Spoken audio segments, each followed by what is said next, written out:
नमस्कार दोस्तों। रूस और यूक्रेन का युद्ध अब 11 महीनों से भी अधिक समय से जारी है, लेकिन अब ये युद्ध केवल इन दो देशों के बीच की लड़ाई नहीं रह गया है।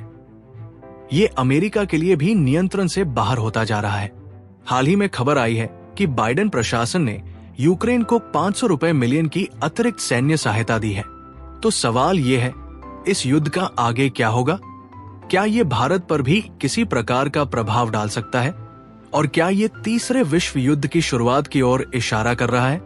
दोस्तों, ये वीडियो हर भारतीय के लिए बेहद महत्वपूर्ण है, इसलिए इसे अंत तक जरूर देखें और जानें कि ये संघर्ष हमारे भविष्य को कैसे प्रभावित कर सकता है।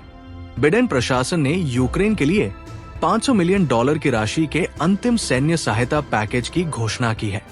ये निर्णय 9 जनवरी 2025 को जर्मनी के रामस्टीन एयर बेस में यूक्रेन रक्षा संपर्क समूह की बैठक के दौरान सार्वजनिक किया गया था और इसका उद्देश्य राष्ट्रपति चुनाव डोनाल्ड ट्रंप के आगामी उद्घाटन से पहले यूक्रेन की बातचीत की स्थिति को मजबूत करना है।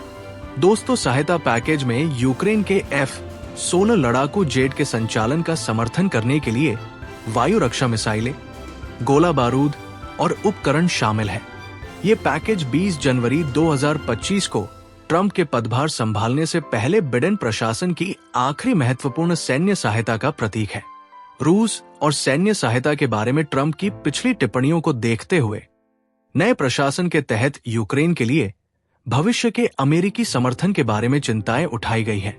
फरवरी 2022 में संघर्ष की शुरुआत के बाद से अमेरिका ने यूक्रेन को $66 बिलियन से अधिक की सैन्य सहायता प्रदान की है। इस सहायता का समय महत्वपूर्ण है क्योंकि इसका उद्देश्य यूक्रेन को रूस के साथ संभावित वार्ता में लाभ प्रदान करना है। अमेरिकी अधिकारियों का मानना है कि यूक्रेन की सैन्य क्षमताओं को मजबूत करने से मौजूदा संघर्ष को हल करने के उद्देश्य से भविष्य में होने वाली किसी भी चर्चा की गतिशीलता प्रभावित हो सकती है। निवर्तमान रक्षा सचिव लॉयड ऑस्टिन ने यूक्रेन के लिए निरंतर समर्थन के महत्व पर जोर देते हुए कहा कि इस संक्रमणकालीन अवधि के दौरान वैश्विक समुदाय यूक्रेन के समर्थन में दृढ़ है। सवाल ये है, इस युद्ध का आगे क्या होगा?